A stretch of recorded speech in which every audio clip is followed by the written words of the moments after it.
Om Shri Ganeshaya Namaha. Om Shri Swaminarayanaya Namaha. Om Shri Hari Krishna Maharajaya Namaha.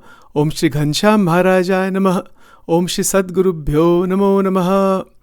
Welcome to SwaminarayanSpirituality.com and all the related podcast channels as well as YouTube videos.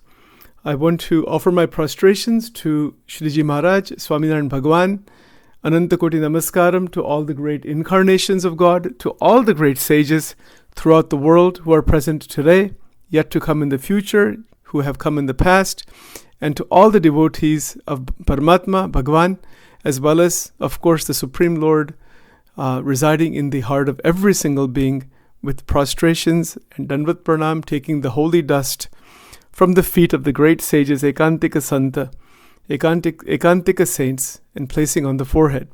Today we're continuing further on the question of Maya. This is the second question in Garuda Pratham number 1. The question was asked by Govardhan Bhai, a householder devotee of Shriji Maharaj, about what is the form of Maya. Maharaj answered the question that when a devotee of God, Bhagwan no Bhakta hoy, તેને ભગવાનની મૂર્તિનું ધ્યાન કરતા જે પદાર્થ આડું આવીને આવરણ કરે તેને માયા કહીએ. This is in Gujarati, so the translation is that when we have a devotee of God, a bhakta of God who is meditating, who is doing dhyan on the murti of Paramatma, and whatever obstruction comes in between, whatever objects, people, places, memories, anything, it could be absolutely anything that comes in between, as an avarana, meaning a blockage, that is to be considered as Maya. Right, so we have been examining this from many different perspectives. Today I want to look at this question of Maya and Dhyan in the context of Sadhan Chatushtaya. Sadhan Chatushtaya meaning the fourfold qualifications or disciplines that a spiritual aspirant must cultivate for moksha or liberation in the Vedantic tradition. These are listed in the Vivek Chudamani of Adi Jagat Guru Shankaracharya Ji, and Bhagwan Swaminarayan has referred to these on many occasions. In Vedras it is there, they are there in the Vachanamrut also, they are there in many places. Actually in the Swaminarayan tradition, even though Shriji Maharaj has accepted, or he has stated that for him the preferred form of Vedantic interpretation is Ramanujacharya's interpretation. In my humble opinion, I don't believe Shriji Maharaj has rejected Shankaracharya Ji's perspective. He would simply say that it is not the full perspective, the full Tattvic perspective. But we'll get to that some other time. But as far as sadhana is concerned, with regards to sadhan chatushtaya, this is very, very relevant in the removal of the obstructions with regards to dhyan of the murti.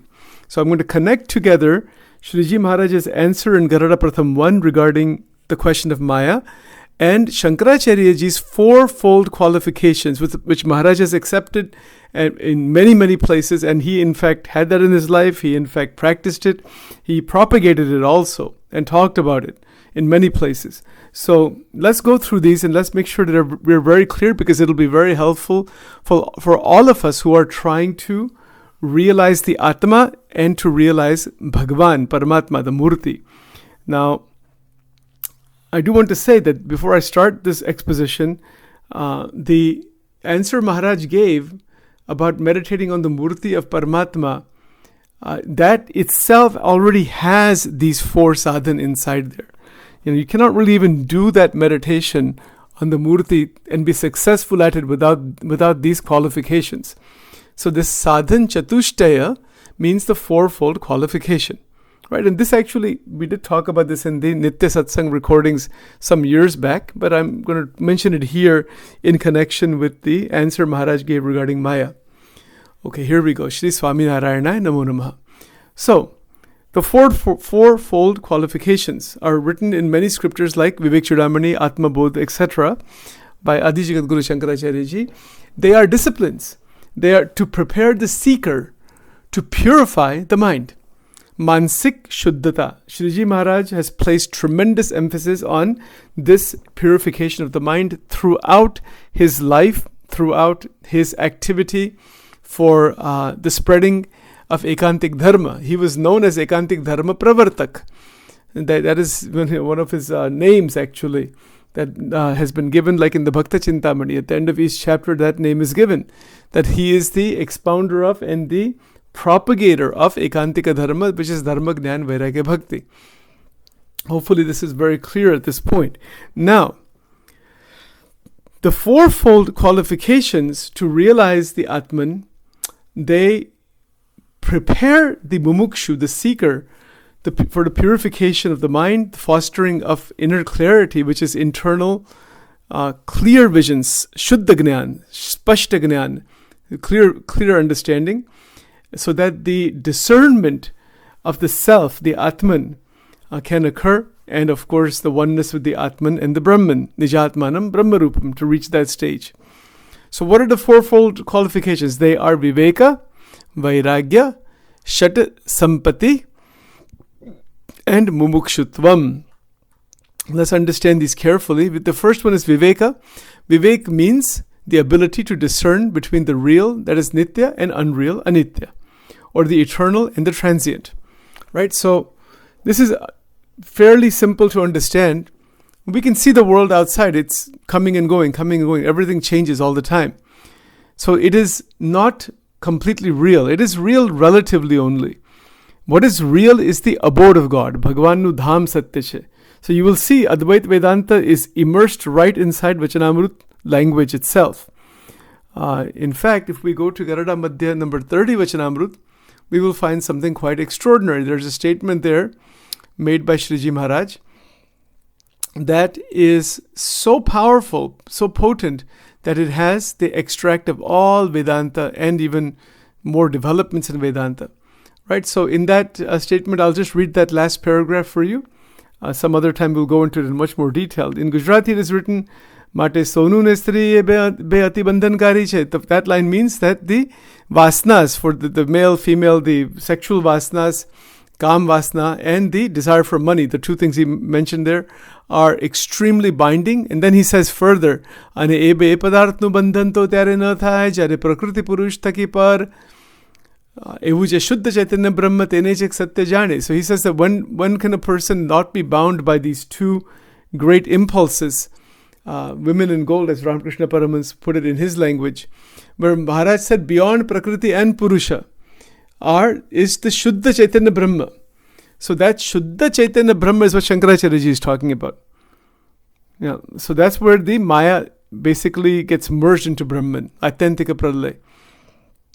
So the Sadhan Chatushtaya, let me see if I'm saying that right. Yes, Sadhan Chatushtaya is actually a doorway into that Brahman. That is a preparation for Dhyan. Now I'm going to connect this with Dhyan. If someone is going to do Dhyan of the Murti, this Shat Sampati, the Sadhan, this fourfold qualification is absolutely necessary. Without that, we'll not be able to reach the Shuddha Chaitanya Brahma. So Viveka means the ability to discern real versus unreal. How does that ability develop? One way is by observation. Just by pure observation, just like the Buddha, he just saw old age, death, disease, this, that the world is temporary. There's nothing really in it. It's filled with pain, suffering, disease, old age, death. All those problems are there. Hunger, thirst, infatuation. The 6 urmis are also discussed. So all of that is in the mind of the mumukshu. When one sees it, it's not a criticism of the world. It's just a vision of the world. You see, so it's not a criticism. And when one begins to see the world as it really is, as opposed to getting stuck in the illusion of the world, getting stuck in just the limited experiences of the world, that creates this doorway into a much, much greater realization. And just by the way, the word urmi means the waves or disturbances arising in the mind and the body, creating obstacles in the spiritual progress. So these 6 urmis are also embedded within the answer Shriji Maharaj gave, that avran kare, when you're doing the dhyan, there's these obstacles that come. But what are those obstacles? There's all kinds of them, but there's 6 urmis particularly. So in Vedanta, these 6 urmis are referred to in the following way. There's hunger, thirst, grief, delusion, old age, and death. There's 6 of them. Hunger is your basic physical urge that signifies attachment to the body and its needs. In Vedanta, the focus is on transcending body identification, and hunger represents one of the primary distractions that can pull the mind towards bodily concerns rather than spiritual awareness. How to deal with hunger? Just offer everything to Bhagavan. That patram pushpam phalam toyam in the Gita, Bhagavan Krishna says, whatever you are, before you ingest, before you drink, before the bhakta drinks or eats water, food, and anything, or even wears clothing or has any kind of material level experience, but we're talking about hunger here, offer it to Bhagavan. This is in Bhakti Marg. In Bhakti Marg, in the path of devotion, offer everything to the Lord with great devotion, and then as a prasadi, in Gujarati it is called prasadi, it means that the touch of the Lord is there. It means it has become nirguna. It doesn't have any more influence of binding force. Then one can drink water, have food, whatever it might be. That is called prasad. Right, so hunger is dealt with that way. Obviously, we have to satisfy the hunger instinct, but connect God with that. So this is one idea, and that is necessary. So you can see that something like that is also a part of viveka. That viveka is awakened by this type of sadhana to connect the experiences with Paramatma. I just want to go through these rather quickly here. Thirst is pipasa. Similar to hunger, thirst represents a bodily demand that draws attention away from the pursuit of the higher self, right? So there's thirst, of course, for the Vishayas, but just when we're really thirsty, we cannot think of anything else. So we need water, obviously. But when we get water, it doesn't matter how thirsty we are, offer it to Bhagavan first. Offer it, and that is how there's a lot of incidences like that from the lives of great sages. In the life of Maharaj himself, in the form of Nilkantvarani, he used to have Shaligram with him, and a Bal Mukunda that he used to serve all the time. So even when food was available, whenever it was available, or water was available, even after considerable fasting or lack of availability, he would offer everything to Bhagavan Vishnu before taking anything himself. This is in the younger age, and he always did that throughout his entire life, right? As a pure Vaishnava would do. Okay, so that is called thirst there. The third is grief, shoka. Grief arises from attachment, primarily to things, people, and experiences that are transient in nature. All kinds of grief is there that is experienced in the world. But to eliminate that grief, again, the solidification of dhyan, the solidification of attachment and absorption in Paramatma through mantra sadhana, through bhajan kirtans, etc., and that will eliminate the pangs of the suffering that could potentially be there. Right, but this is one of the urmis. Grief or shoka is the third urmi out of the list of 6. The fourth urmi is moha, delusion. Garuda Pratham 1 Vachanamrut is about moha specifically, right? But delusion involves ignorance of the true nature of the self. So that is moha. We don't realize who we are, and that's where the trouble comes in. Out of moha, we have identification with the ego, the body, worldly roles, etc. So it is one of the most significant obstacles in Vedanta due to Agnan, due to avidya, which is the root cause of bondage. This moha is the root cause of bondage. Overcoming delusion through Atmagnan, self-inquiry, bhakti, guru seva, whichever ways we're going about it, is a central idea in Sanatana Dharma in general. The fifth urmi is called old age, jara. Old age signifies the inevitable decay of the body, and fear of aging is a source of anxiety for many. Vedanta teaches that the body is a temporary vehicle, and true liberation comes from identifying with the eternal self, which is beyond the aging process. So this is what all Vedantic masters, including Sriji Maharaj, has taught. Recognize that you are immortal, imperishable, the Akshara Brahman itself. You are one with Akshara Brahma, like that, that oneness. But even the Atma itself is immortal. It never dies. It never is created or destroyed. But the body goes through old age. This is the fifth urmi. Sixth urmi is, of course, death, mrityu. Fear of death is one of the most powerful fears, rooted in the attachment to the body and the ego. Vedanta asserts that the self is immortal and that death is merely a transition. The realization of this eternal nature of the self eliminates the fear of death, right? So to realize these 6 urmis is critical. This is where Vairagya, Gnan, Dhyan, all three of those are necessary to overcome those urmis. Vairagya is dispassion beyond raga and dvesha. Jnana is realization of the scriptures, study of the shastras, understanding Jeev, Ishwar, Maya. All of those things, Brahma, Parabrahma, all of that is part of Gnan. And meditation, Dhyan, is our connection, our internal connection with Bhagwan and disconnection with vasanas, etc. Right, so that is just a brief overview of the 6 urmis. And in connection with that, let's get back to the sadhan chatushtaya, where Viveka, the first one we were looking at, is Nitya and Anitya. That which is Anitya, Shriji Maharaj just talked about this beautifully. Char prakarna pralay du gnan. The 4 types of pralay. Nitya pralay, Naimitik pralay, Prakrut pralay, Atyantika pralay. We cannot see those other 3, but the first one we can see, Nitya pralay. Every day, millions of species are coming and going, bodies are coming and going. We can see that they're being destroyed. That is called Nitya pralay. And then there's pralays all the way up to the Aksharadham itself.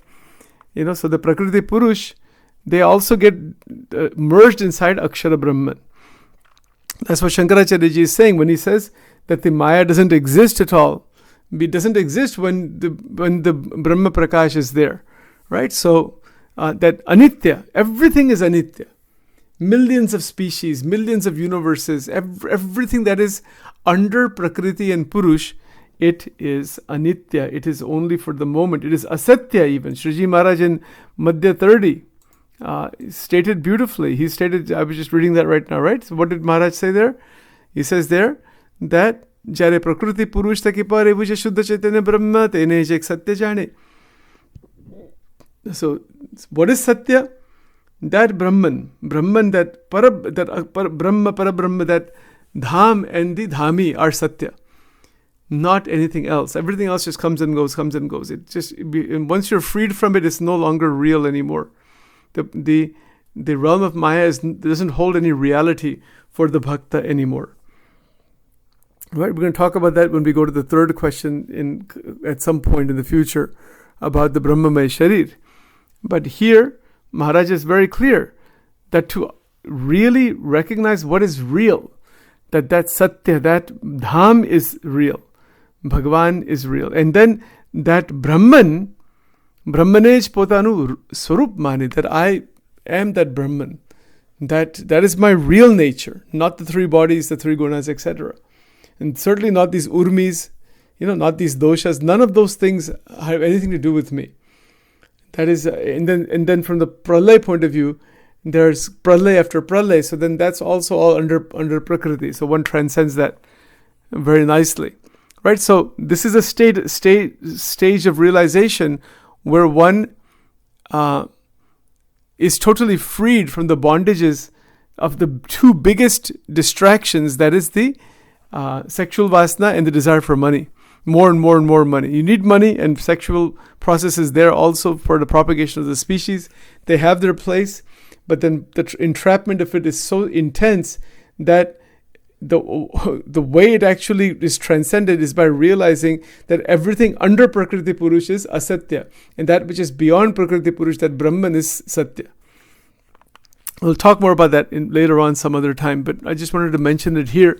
Anite Brahmanej potanu swarup mane. Nete Brahma Roop Thaine Parabrahma Evaje Sri Krishna Bhagavan Tenu Bhajan Kare. So this is Shriji Maharaj's basic Siddhant. You are identified with Brahman, Brahma Roop, and the Bhakti Upasana of Parabrahman is always there. Sri Krishna Bhagavan Nu Bhajan Kare. The bhajan is, how to do the bhajan kirtan. And see, this line here is a beautiful way to do the dhyan.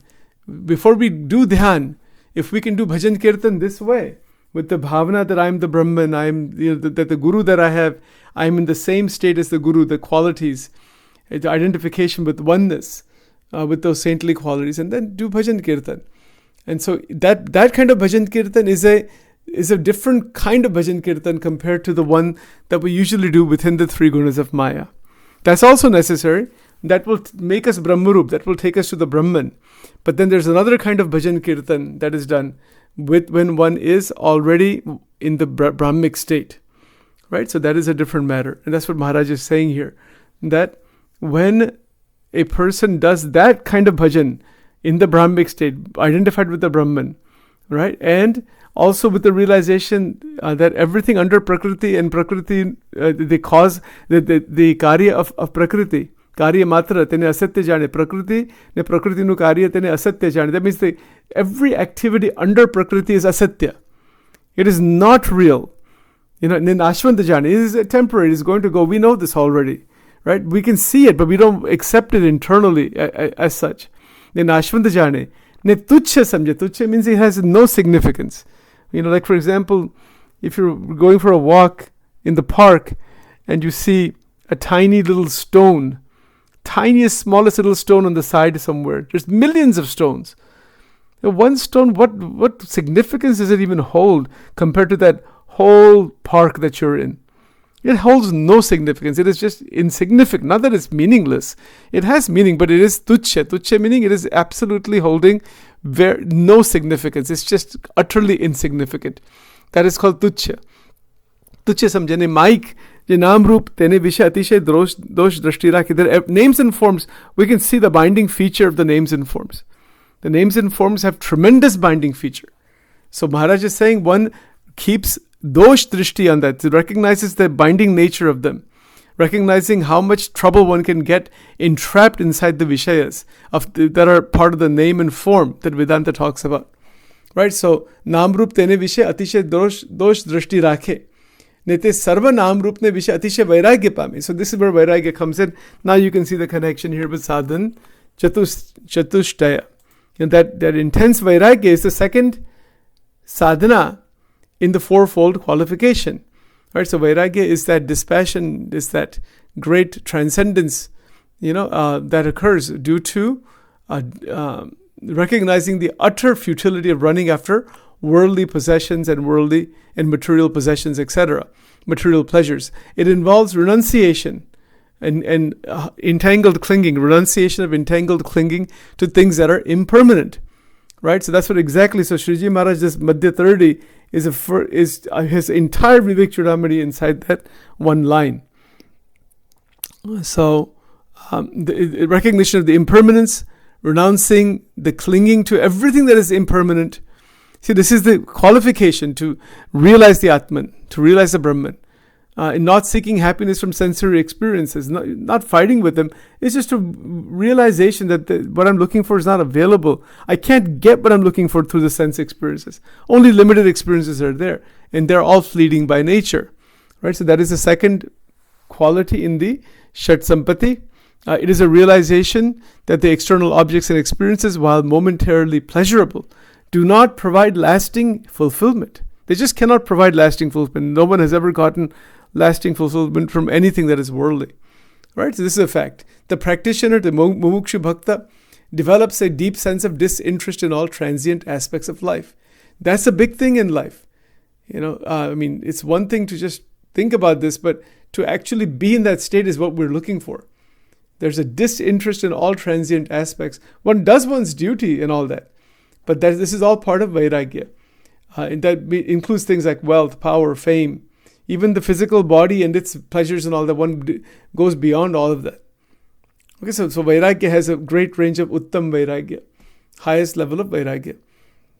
Vairagya is not about abandoning the world, but about understanding that true joy comes from within, and that attachment to external things leads to suffering.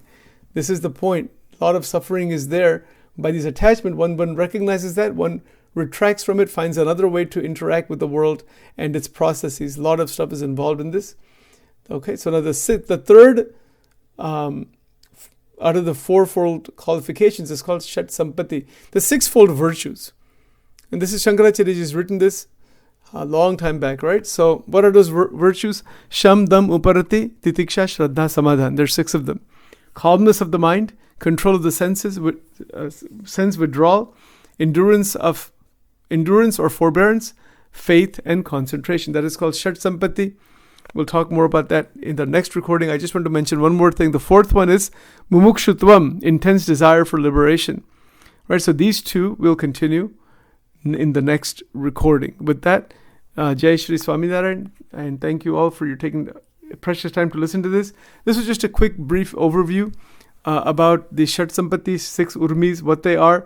In the next recording, I'll go into it in a little bit more detail with some examples and what Maharaj is trying to say about the Murti with regards to all of this, why that is relevant, and then what happens as one actually develops this intensity of mumukshutva, that transition from mumukshutva into the mukta state.